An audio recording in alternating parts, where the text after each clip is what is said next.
Repeat হয়, সেটাই তো হচ্ছে বাঙালির সেলসের সবচেয়ে বড় একটা ব্যাপার। এটা আমায় জিজ্ঞেস করবেন, এখানে যারা বিক্রি করছেন তাদের জিজ্ঞেস করবেন। এর আগে 3 বছর অনুরোধ করেছি, 4 বছর, 1 বছর আরো ছিল, 1 বছর আগে এটা পঞ্চম বছর। বছর অনুরোধ আমি মোটামুটি যখন সারাবাড়ি আগামী বছর দিয়ে আলোচনা হবে। দেখুন, আমাদের উপর ডিমান্ড হয়ে আছে স্টলের সংখ্যা বাড়া।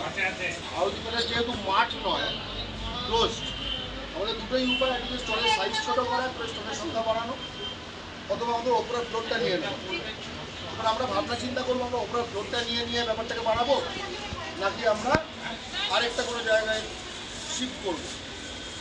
আমরা ওপরেরটাও ভাবনা চিন্তা করছি, অ্যাড্রেস হয়ে যাওয়াও ভালো, ঠিক আছে, এখানে পাওয়া যায়, এখানে তাদের বছর ওদের নিজেদের ফিক্সেশন। কিন্তু যে হারে এই মেলা বাড়ছে, একটা সময় অবশ্যই আউটি প্যালেসটা ধরে রাখা যাবে না। ততদিন অবধি আউটি প্যালেসে